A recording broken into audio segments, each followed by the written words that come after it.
안녕하세요. 여러분들이 많이 기다리시던 개발자용 노트북 추천을 하게 되었습니다. 2019년 2월 21일 기준, 어제 기준이죠. 18시간 전 기준이고요. 휴가를 쓰니 시간이 나게 돼서 노트북 추천글을 써보고자 합니다. 라면서 제가 하나하나 올렸고요. 제가 검토를 몇 시간을 했는데, 그래도 꽤 괜찮은 노트북들이 좀 나온 것도 좀 있었고, 근데 지금 시기적으로 조금 새로운 아키텍처가 발표되는 시점이라고 말하기 조금 애매해요. 그래서 사실 여러분들이 조금 더 기다리셔도 괜찮을 것 같은데, 그렇게 기다리다 보면 이제 10년이 지나 있으니까 일단은 마음에 드는 거 사시는 거를 좀 추천을 드려요. 그리고 소식이 좀 있다면 AMD가 노트북용 CPU가 굉장히 잘 나왔다고 본인들이 홈페이지에 보니까 이렇게 많이 나왔는데, 그래도 아직까지 노트북 시장에서는 인텔이 좀 더 나은 것 같아요, 저는. 근데 PC 시장에서는 자기가 하기에 따라서 AMD도 굉장히 괜찮을 수 있는데, AMD의 가성비가 좋은 걸로 유명하거든요. 실제로 팀노어 내부의 실험용 PC들은 다 AMD 쪽으로 맞춰놨는데 가성비가 꽤 좋습니다. 훌륭하고. 근데 데스크탑 쪽에서는 AMD가 꽤 괜찮았는데, 노트북 시장 쪽에서는 아직까지는 좀 기다려 봐야 될 것 같아요. 그래서 일단은 기준은 여기도 써있지만 15인치 이상 노트북에서 추천드리고자 하고요. 그리고 이 링크는 제가 댓글로 달아 놓을게요. 요게 게시물을 보셔야 돼가지고. 그 다음에 15인치 이상이나 거의 근접하는 거, 13인치로 코딩을 하는 걸 제가 좋아하지 않는 게, 13인치의 가장 큰 문제는 뭐라고 해야 되지? 그러니까 일단은 이걸 딱 놓고서 코딩하기 너무 작아요. 그래서 추가 모니터가 있어야 되는데, 추가 모니터를 매번 가지고 있을 수가 없으니까 독자적으로 작업했을 때 할 수 있는 모니터의 크기는 최소한 15인치 정도 되지 않을까 싶어서 15인치 이상을 추천드릴 겁니다. 자, 바로 갑시다. 그리고 램 같은 경우는 8기가 이상만 추천을 드릴 거예요. 가끔 CPU는 좋은 거 하는데 램은 4기가라서, 4기가 램 같은 경우는 아키텍처가 그 내부에서 처리하는 어떤 기준 단위가 비트 단위가 좀 달라요. 그래서 동작하는데 무리는 없지만 어느 정도 한계가 있어요. 그래서 저 같은 경우는 그래서 성능 차이가 좀 있을 수밖에 없거든요. 그래서 저는 8기가 이상으로 가시는 거를 추천을 드리고자 합니다. 감기가 나을 것 같은데도 계속 안 낫고 계속 이러고 있네요. 이게 되게 면역력이 떨어졌나 봐요, 제가. 곤란합니다. 자, 첫 번째 제가 추천드릴 게 가성비 추천 모델인데요. 이게 다나와에서도 랭킹 자체도 높은데 그럴 수밖에 없더라고요. 일단은 첫 번째, 일단은 현재 113만원 정도인데, 무게는 조금 무거워요. 2.3kg는 솔직히 개 오반데, 문제는 가성비가 진짜 좋습니다. 근데 요런 레노버 제품을 살 때 아셔야 되는 게, AS 센터가 대기업만큼 많지가 않다. 그래서 지방 사시는 분들은 택배로 AS 받을 각오는 하셔야 된다. 그게 아니면은 그냥 좀 삼성 같은 거 사시는 게 더 나을 수도 있어요. AS 때문에 빡치는 거 생각해보면. 가성비 굉장히 좋아요. 이 가격인데 램이 16기가고요. 그 다음에 무게는 2.3kg. 이거는 좀 여러분들 무거워서 어쩔 수 없지만 요 정도면 가성비 진짜 좋습니다. 그래도 갖고 다닐 수는 있어요. 여성분들 같은 경우는 근육량이 늘겠죠. 근데 그러면서 살도 빠지고, 너나 살 빼라라고 하면 제가 할 말은 없고요. AS 빼고는 이게 진짜 맥북 거의 300만원 가까운 그거랑 거의 성능 차이가 많지가 않아요. CPU가 클럭 스피드 약간 차이 나고, 근데 미친 것 같아. 110만원이면 이 정도면 지금 심지어 외장 그래픽카드까지 달려있고요. 그리고 이게 좀 저는 마음에 드는 게, 해상도가 요즘 나오는 노트북은, 지금 제가 쓰는 노트북도 제가 쓰는 노트북은 비싼 거 쓰거든요. 제가 살 때도 300만원대 초반이었는데, 요런 노트북이 액정도 좋고 다 좋은데, 문제는 배터리가 똑같은 용량이 있어도 해상도가 높으니까 표시해야 될 픽셀 수가 많으니까 좀 더 많이 들어요. 근데 저 같은 경우는 이런 걸 별로 중요하게 생각을 잘 안 하는 편이에요. 그러다 보니까 좀 오래 가는 걸 더 선호하는데, 그런 면에서는 딱 그 15인치 액정에 표현했을 때 저는 딱 나쁘지 않은 액정, 그 해상도가 1080p 정도라고 생각하는데 지금 제가 촬영을 하고 있는 크기가 1080p예요. 근데 지금 요 1080p 크기보다 지금 실제 모니터 화면 더 많이 큽니다. 그래서 사실 촬영에는 좋지만 실제 사용하는 측면에서는 해상도가 좀 작고 그냥 배터리 오래 가는 게 좀 더 나을 수도 있어요. 노트북의 특성상 여러분들이 많이 이거 갖고 이제 배터리 충전하지 않고 이렇게 막 돌아다닌다고 하면 그런 면에서도 나쁘지 않고 코딩하기도 나쁘지가 않아요. 너무 이게 해상도가 높아버리면 이거 결국에는 다시 이렇게 확대를 시켜버려서 해상도가 높은 그 어떤 효과를 많이 못 봐요. 영화 볼 때나 좀 아니 엄청 4K 영상을 볼 때는 차이가 느껴지겠지만 그냥 일반적으로 코딩할 때는 제 생각에는 1080p 정도가 딱 좋은 것 같아요. 1080p란데 해상도가 1920, 1080 정도가. 아무튼 그렇습니다. 그래서 AS 같은 경우는 저도 받아봤는데 그렇게 나쁘진 않았어요. 그냥 이렇게 생각하는 것처럼 악평 이런 게 강하지 않았고 그냥 가서 정당하게 얘기를 하시면 뭐 크게 문제가 없을 거예요. 그리고 구매한 내역 같은 거 잘 찍으셔서 가셔야 돼요. 그 무상 AS 기간이냐 아니냐도 차이가 있으니까. 가성비가 미친 것 같아요. 그래서 배터리나 이런 측면도 그러니까 엄청 크거나 그러진 않은데 그래도 이제 좀 그래도 좀 어느 정도 가고 일단 CPU가 너무 좋아요. CPU가 너무 좋고 그리고 헥사코어 6개가 도는데 인텔의 하이퍼스레딩 기술 때문에 사실 12개가 되죠. 그래서 성능도 너무 좋고 램도 좋고 뭐 말할 게 없어. 이거는 꽤 괜찮아요. 꽤 괜찮고 가성비는 진짜 좋은 것 같아요. 전자제품은 110만원대가 저는 일단은 가성비의 절정이라고 생각하는 게 여러분들 이 110만원까지는 좀 쓰시는 걸 저는 조금 추천을 드리는 게 진짜 그 이하대로 내려가면 이 5만원 차이, 10만원 차이 때문에 이제 CPU가 확 느려진다든지 엄청 느려지지 않지만 어느 정도 딱 전자제품 딱 가성비 라인이 있어요. 거기서 밑으로 빠지면 빠질수록 진짜 성능 차이가 훅훅 나요. 그래서 웬만하면은 110만원대 제품을 선택을 하는 거를 저는 추천을 드리고 싶어요. 그리고 아무튼 이거를 되게 홍보하고 있는데 그리고 추천 2번 같은 경우도 비슷한데 얘는 17인치예요. 그러니까 가끔 17인치도 이제 추천해달라는 분이 있어가지고 지금 얘 같은 경우는 300에서 400g 정도 무겁고요. 그래도 17인치 치고는 그래도 아까 걔보다는 무거운데 가격도 124만 5천원대라서 사실 17인치가 이제 이게 위로 17인치가 느는 이렇게 이게 대각선으로 이렇게 그러니까 예를 들어서 지금 마우스 포인트 보시면 이렇게 여기 이렇게 길이를 보고는 거거든요. 대각선의 이 길이를 보고 하는 건데 이게 지금 한 2인치가 늘면요 그 전체적인 크기가 커져요.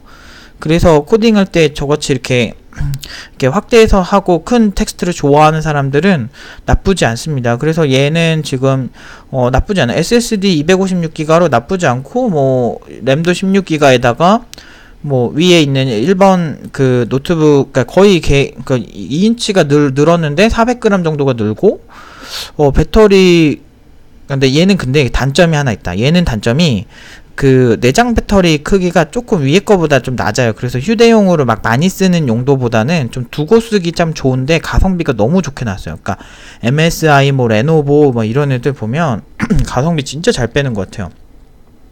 어디서 좀 두고 쓰시는 거 그래서 좀 휴대용이면 윗거를 더 추천을 하고 이제 그래도 나는 성능이랑 이런 코딩할 때 쾌적함 이런 걸 본다면 17인치의 요 제품 가성비 진짜 좋은 것 같습니다. 이 SSD도 256기가라서 근데 개인적으로는 이제 하드디스크 하나 정도 달렸으면 더 좋을 것 같다는 생각은 들지만 그냥 이렇게 내가 원래 이렇게 막 많이 안 깐다 나는 좀 개발용이나 딱 심플하게 내가 쓰는 것만 주로 쓴다라고 하실 때는 나쁘지 않은 용량이긴 해요. 주로 이제 17인치는 많이 여러분들이 그 이동이 잦지 않을 때 쓰시는 걸 추천합니다. 가벼운 거에서 중에서 추천을 드리자면 이번에 진짜 LG 진짜 육성으로 진짜 막 욕 나올 정도로 LG가 정말 잘 나왔는데 저도 이거 살까 고민했는데 저는 얘네 키베어를 되게 싫어해요. 그래서 그 옆에 이제 키패드랑 뭐 이런 거 막 조잡한 거 있는 거 싫어해가지고 그런데도 제가 이걸 추천할 수밖에 없는 게 너무 잘 나왔어요. 17인치인데 무게가 1.34kg예요. 그러니까 무슨 얘기냐면 그리고 배터리가 미쳤어요. 위에 있는 애들 있죠. 걔네보다 얘가 배터리가 더 커요. 근데 1.3kg라고 말도 안 되죠.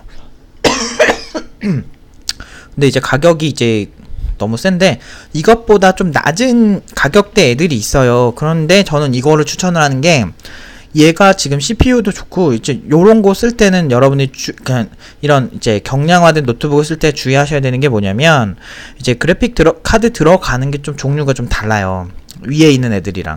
그리고 위에 있는 애들은 헥사코어라서 6개의 코어가 동작하는데 지금 이런 그 저전력 CPU가 들어간 요런 이렇게 휴대성에 증대된 애들은 대부분은 저전력 CPU가 들어가 있어요. 그래서 저전력 CPU의 특징은 코어 같은 경우는 똑같이 i7 뭐 8세대, 7세대 이렇게 써 있지만 문제는 실제로 그 코어 개수가 차이가 좀 나요. 그래서 저전력 같은 경우는 그리고 이제 저전력 이제 이런 노트북 같은 경우는 외장 그래픽 카드가 붙어 있어도 조금 되게 허접한 게 들어있거나 막 이런 경우가 있고, 지금 그램 같은 경우는 외장 그래픽 카드가 안 들어있어요. 그래서 게임용으로 막 엄청 추천하고 싶진 않은데, 내장 그래픽 카드를 사용하실 때 여러분들 주의하셔야 되는 게, 그 램 용량이, 램을 이제 내장 그 노트북 내장된 그 램에서 끌어오기 때문에 사실상 램이 더 여유가 있어야 됩니다. 그래서 이제 램을 16기가 이상을 추천을 드려요. 그래서 17인치인데 이 무게면 진짜 미친 거예요. 그리고 배터리 크기가 너무 좋습니다. 그래서 진짜 이거는 정말 잘 뺀 것 같아요. 딱 진짜 제가 딱 원하는 것만 들어있어요. 키별만 빼면 진짜. 그래서 이거는 이제 그리고 요즘 저전력 CPU는 쿼드코어로 나와서 그렇게 개발을 못할 정도가 절대 아니에요. 그래서 그런 측면에서 보면은 꽤 괜찮은 것 같아요. 꽤 괜찮은 것 같고, SSD도 500메가라 꽤 용량도 여유있고, 그래서 200만원대가 제일 좋은 것 같습니다. 그래서 3차원 개발, 뭐 유니티나 언리얼 뭐 이런 거 하시면 조금 성능의 압박을 느끼실 수가 있는데, 뭐 VR이나 AR 쪽도 마찬가지고요. 그런 게 아니고 일반적인 수준에서 그러니까 못하는 건 아니에요, 절대. 그리고 저런 걸 쓰면서 내가 3차원 작업을 그래도 하고 싶다. 내가 3차원 작업은 고정된 장소에서 한다. 뭐 집에서만 한다. 뭐 이런 상황이시면 외장 그래픽 카드도 있어요. 그래서 그런 걸로 이제 보완할 수도 있는데, 그렇게 보완하실 거면 웬만하면 외장 그래픽 괜찮은 거 달린 거 그냥 사시라고 하고 싶고, 여행용이나 회의용으로도 너무 좋고, 요 제품은 진짜 무게 대비 진짜 잘 빠졌습니다. 그리고 17인치라는, 와, 근데 얘네가 특징이 위가 이렇게, 지금 기존에 이렇게 아까 말한 이렇게 인치가 대각선으로 이렇게 잰다 그랬잖아요. 근데 기존에 만약에 크기가 어느 정도 이만큼 있으면 이제 위로 이렇게 늘은 거예요. 위로 늘려서 17인치가 돼서 장점이라면 코딩이라는 게 보통 이렇게 가로가 긴 것보다 위가 이렇게 긴 게 되게 중요하거든요. 웹서핑도 마찬가지고. 그래서 위가 좀 긴 그러니까 모니터를 저는 선호를 해요. 실제로 영화에 특화된 모니터 말고. 그러니까 16대 9 비율이 있고 16대 10 비율이 있어요. 모니터도. 그래서 16대 10이면 세로가 10이란 뜻인데, 위가 좀 길면 길수록 조금 괜찮아요. 그래서 저는 요즘 막 16대 10 비율로 모니터가 많이 안 나와서, 그래도 요즘 조금씩 나오긴 하더라고요. 근데 그래서 만약에 정말 막 30만원 막 40만원 차이 나도 저는 이 비율 때문에 이걸 더 선호해요. 영화 볼 때나 좋지, 실제 작업용이라는 위가 긴 게 좋거든요. 그러니까 LG가 굉장히 그 사람들의 니즈를 굉장히 잘 알고 만드는 게 너무 느껴져요. 그리고 배터리가 아까 위에 언급한 애들보다 배터리가 더 커요. 아까 이게 보시면, 여기 보시면 72WH라고 써있죠.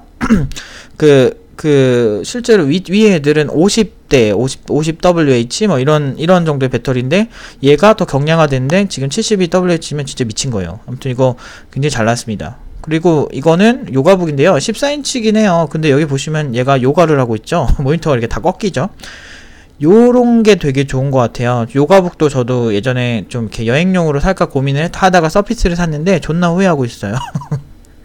서피스가 배터리가 진짜 조루해요. 그래서 얘를 보면서도 이제 배터리가 되게 중요했어요. 1.6kg라서 조금 서피스보다는 무거운데, 14인치랑 그 서피스가 13인치인 거 생각해보면 얘가 인치가 크잖아요. 14인치라 조금 더 괜찮을 거라 생각이 드는데, 배터리를 추상적으로 쓴 거 보니까 제가 봤을 때는 굉장히 배터리 안 좋을 것 같다는 이제 생각이 들고요.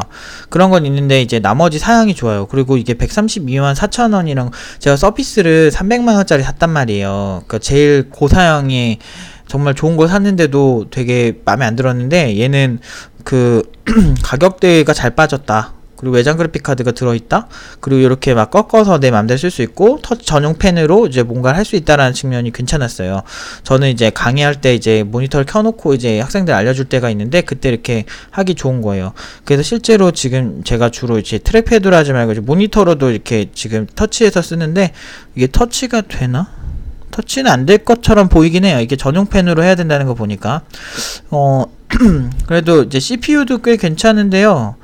다 괜찮아요. 램도 16기가고 안에 있는 게 괜찮아서 괜찮게 보이는데 저는 개인적으로 여러분들이 이동이 잦다면 위에 이제 크렘 제품을 더 추천을 드리고 싶고요. 얘는 좀 이렇게 행동 반경이 되게 뻔하거나 이제 한 그 풀충전하고 3-4시간 정도 주로 쓰신다라고 할 때 쓰시는 거를 좀 추천을 드리고 싶어요. 그래도 이렇게 접어서 영화 볼 땐 저렇게 보고 하는 측면들 내가 이제 어떤 그림 그리거나 뭐 스케치 할 땐 진짜 좋은 것 같아요. 근데 이게 얼마였지 아까? 130만원대. 그리고 이것보다 좀 이렇게 좀 배터리 오래가고 막 좀 괜찮고 아니면은 뭐 삼성 제품 중에 한다면 210만원대예요. 그 무게도 비슷하고 이제 사양도 약간 비슷하고 뭐 좀 이렇게 15인치라서 1인치 더 크고 막 이런 걸 봤을 때 삼성도 잘 빼긴 하는데 그래도 가성비로 보면은 위 제품을 더 추천을 드리고 싶습니다. 여러분들이 어떤 용도에 쓰느냐에 따라서 좀 달라질 수 있어요. 그리고 이제 3번 그냥 고사양, 그냥 제 개인적인 욕심. 추천 1번은요, 저희 직원들, 그니까 지금 이제 나간 이제 파트장들한테 다 사줬던 건데, 이제 저희는 이제 노트북 같은 경우는 조금이라도 좋은 게 있으면은 싼 걸 잘 안 사요. 왜냐면은 저희가 일로 쓰기 때문에 아무래도 좋은 거를 많이 주는데, 이건 저희가 샀던 거예요. 이게 나온 지가 그래도 한 6-7개월 된 것 같은데, 그래도 이 제품이 현재는 패왕인 것 같아요. 그러니까 델 제품이 이게 뭐가 좋냐면 i5는 8세대인데 i9 8세대인데 이게 현존하는 이제 노트북 CPU 중에서 꽤 좋은 거의 이제 하이엔드 노트북용이죠. 그래서 클럭 스피드가 좀 더 빠르고요. 제가 위에서 아까 가성비 이제 1번에서 가성비 모델 말한 이제 레노버보다는 좀 어느 정도 사양이 더 좋아요. 클럭 스피드가 빨라요. 근데 가성비는 레노버가 더 좋습니다. 그렇지만 조금이라도 빠른 걸 좋아한다면 이걸 추천하고 15인치고 무게는 2kg인데 얘가 좋은 게 램이 32기가예요. 다다잉 램이라고 해서 램은 많을수록 좋습니다. 그리고 배터리도 90WH 수준이죠. 아까 그램도 72 수준에 엄청 칭찬했는데 얘는 진짜 2kg에 이렇게 배터리가 높고 그래서 되게 좋아요. 그래서 사양 자체가 그냥 욕할 게 별로 없어요. 고해상도에 패널 좋고 터치되고 뭐 이렇게 욕할 게 없어요. 그러니까 하이엔드죠. 그러니까 돈이 많으시면 이거 사시는 거를 추천드리는데 문제는 얘가 유일하게 빠지는 게 그래픽 카드예요. 그래픽 카드는 그러니까 얘네는 애초에 타겟팅을 이런 게임을 하는 사용자보다는 작업을 하는 사람들, 이런 뭐 개발을 하는 사람들이나 이제 전문가용으로 나온 노트북이에요. 그래서 좀 이렇게 다를 수 있다. 그렇다고 해서 1050 Ti가 뭐 나쁘다고 생각을 하진 않지만 아무튼 그렇다고요. 뭐 그런 측면에서 완벽하게 그냥 진짜 게임용으로 나온 건 아니에요. 얘보다 훨씬 저렴한데 얘보다 높은 등급의 게임 그래픽 카드를 가지고 있는 애들이 있어요. 그런 애들이 게임용이죠. 아무튼 배터리 수준이나 뭐 여러모로 봤을 때 제가 지금 산 노트북이 얘가 나오기 거의 한 달 전에 나온 걸 샀거든요.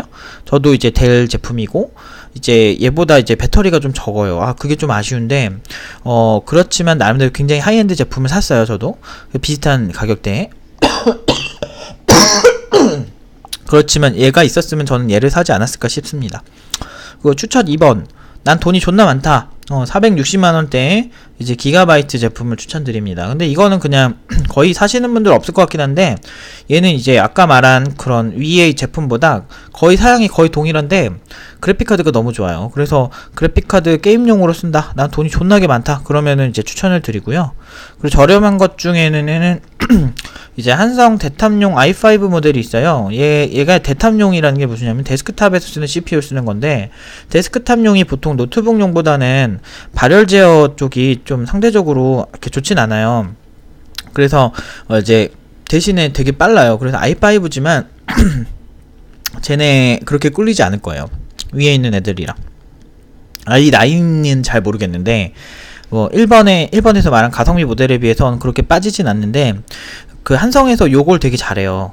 요걸로 이제 재미를 많이 보시는데 대탑용 CPU를 이용한 이제 그 어떤 그 노트북을 사용을 해서 조금 그 성능의 향상, 가성비를 또 올리는 작업을 많이 하는데, 요게 단점이 발열이 심해질 수가 있어요. 발열이 심해지면 이렇게 그 컴퓨터가 제 역할을 잘 못합니다. 그래서 열을 식혀줘야 되는데, 그 열을 식히기 위해서는 CPU 자체를 온도를 내려주는 어떤 쿨러도 많이 돌아가고, 그러니까 시끄러워질 수가 있다는 거죠. 이제 그런 걸 난 이해할 수 있다, 나는 가성비다 라고 한다면은 8GB, 램도 8기가 들어있고 95만원 정도 나오네요, 대략. 요런 제품을 추천드리는데, 개인적으로는 2.7kg고 데스크탑 CPU라 좀 더 노트북이 무거운 것 같아요. 그래서 여기서 정말 한 15만원 정도 쓰면 한 20만원 정도 더 쓴다 생각하면 아까 1번 제품을 사는데, 정말 이 경우에는 돈이 딱 이렇게밖에 없어서 산다라고 하셨을 때 괜찮은 가성비니까.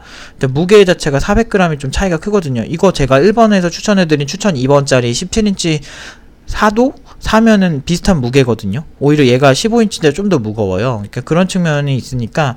그리고 램도 8기가 차이가 나기 때문에 저 같은 경우는 20에서 30만원 더 주고 추천 1번에서 1, 2번을 살 것 같아요. 이거는 진짜 돈이 딱 여기 딱 떨어지시는 분들한테 추천을 드리고 싶어요. 그리고 추천 2번, 델 노트북 80만원대 i5인데요. 요게 이제 델 건데, 델이 좀 저사양 모델이랑 초고 사양 모델 위주로 작업용 노트북을 잘 빼더라고요. 그래서 이제 근데 델을 사실 때 이제 주의사항이 뭐냐면, 얘가 용산에 AS 센터가 있는 게 아니고, 그 송파 쪽인가 어디 외주를 줘가지고, 막 그렇게 있더라고요. 그래서 거기 이제 갔었는데, 그렇게 친절하진 않았어요. 짜증났었어요, 되게.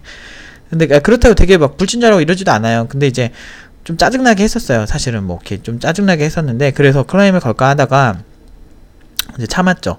참고 이제, 왜냐면 딱 갔는데 이제 설명 같은 거를 제대로 좀 안 해주셨어요. 좀 약간 그니까 뭐였었지? 제가 이제 모니터 이거를 갈아야 되는 상황이었어요. 이제 그 무상 AS 기간에 그 뭐지? 그 오디오인가 뭐가 화면이 이렇게 이상하게 나올 때 있잖아요. 그때 갔었는데 거기서 이제 갈아야 되는데 색감이 바뀌는 걸 자기는 책임을 질 수가 없다는 거야. 그래가지고 무슨 소리예요? 같은 품질이 나와야죠. 뭐 패널에 따라 좀 다를 수 있대요. 근데 그 뭐 색감의 차이를 보통 많이 느끼시더라. 아무래도 이제 델이 좀 비싼 노트북이다 보니까 좀 작업자용이니까 그 차이를 느끼시는 분이 있대요. 근데 저는 그게 중요하진 않은데, 그걸 너무 당당하게 얘기를 하셔가지고 저는 솔직히 좋아하진 않았어요. 근데 이제 받아본 마음에서는 크게 차이는 없었어요. 저는 패널이 뭐 바뀌어도 그러니까 바뀔 수도 있다, 제조사마다 다르다, 이런 얘기를 하는데 그래서 제가 물어봤었죠. 그러면 델 노트북을 산다면 이 패널이 막 바뀌고 막 이래도 그러니까 안정된 품질을 제공 못 받는 건가, 이렇게 물어봤더니 뭐 그거에 대해서는 뭐 되게 난처해 하시더라고요. 근데 그때는 되게 약간 공격적이고 별로 마음에 안 들었는데, 나중에는 뭐 잘 좀 부탁드린다면서 뭐 좋게 이렇게 말씀을 하셔가지고, 좋은 평가 부탁드린다 뭐 이런 식으로 얘기하셔가지고, 뭐 그렇게 막 딱히 지금은 불만은 없었어요. 그리고 그렇게 AS 못 받을 정도는 아니었어요. 그냥 비슷비슷했어요. 그냥 뭐 이렇게 뭐 삼성이 AS가 좀 친절한 편이잖아요. 그러니까 그 정도는 절대 아닌데 그 레노버나 뭐 이렇게 한성이나 제가 이렇게 지금까지 노트북 AS 많이 받으러 다녀본 이미지랑 그냥 비슷비슷했어요. 제가 봤을 땐 딱히 어디가 뭐 뛰어나고 어디가 뭐 친절하고 이런 건 없고, 그리고 막 그렇게 막 길게 걸리진 않았던 것 같아요. 이거 가는데 걸린 시간이 한 이틀 정도 걸렸으니까. 그리고 이제 단점이, 여러분 고사양 노트북 살 때는, 지금 얘는 아마 택배 거래가 될 거예요. 택배 AS가 될 건데, 이런 300만원대 노트북 살 때는요 택배 AS가 안 된대요. 왜냐면은 그게 퀵을 내가 따로 보내서 이제 받거나, 내가 뭐 따로 뭐 그 배송품 파손이나 뭐 이런 부분에 대해서 내가 책임지면, 이렇게 원하는, 이렇게 고객이 직접 책임지면은 가능한데, 너무 비싸서 택배는 안 되니까 직접 가서 제가 픽업해 오느라고 되게 짜증났었거든요. 그런 거는 좀 알고 계셔야 될 것 같아요. 그래서 위에 고사양 노트북도, 그래서 요 제품은 일단 요거부터 얘기할게요. i5 쿼드코어고요. 이제 위에서 소개한 제품들은 이제 저전력 CPU, 이제 그 경량화된 그런 노트북을 제외하고는 대부분이 헥사코어였잖아요. 얘는 근데 쿼드코어예요. 그래서 델 노트북들의 단점이 AS 센터가 송파구에 좀 있다는 거, 그거 있고, 근데 뭐 그 근처에 사시는 분은 개이득이죠.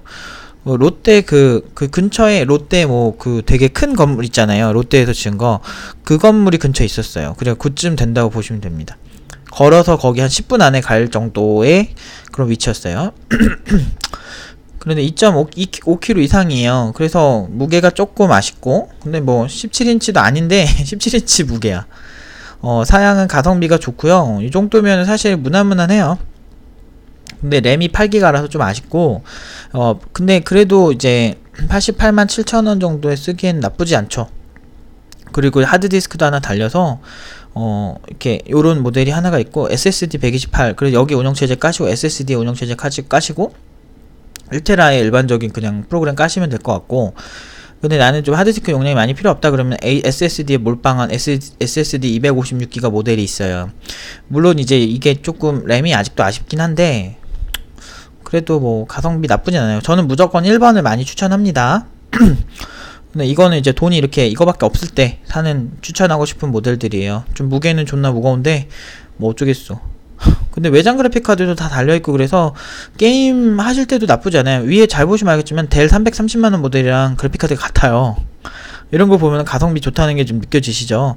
약간 전자제품이라는 게 그런 게 있어요. 좀 약간 하이엔드 제품들은 이렇게 엄청나게 많이 좋아진다기보다는 전반적으로 이제 뭐 키배열이나, 제가 델 제품을 좋아하는 이유라 맥북도 그 키배열이 꽤 괜찮은 편인데 델 제품 같은 경우도 키배열이 제 취향이라서 저는 델 제품을 많이 써요. 근데 이런 저사양 모델은 키배열 한번 보고 사세요. 들어가시면 키배열이 살짝 보여요. 그래서 내가 원하는 키배열인지 한번 보세요. 노트북 살 때는.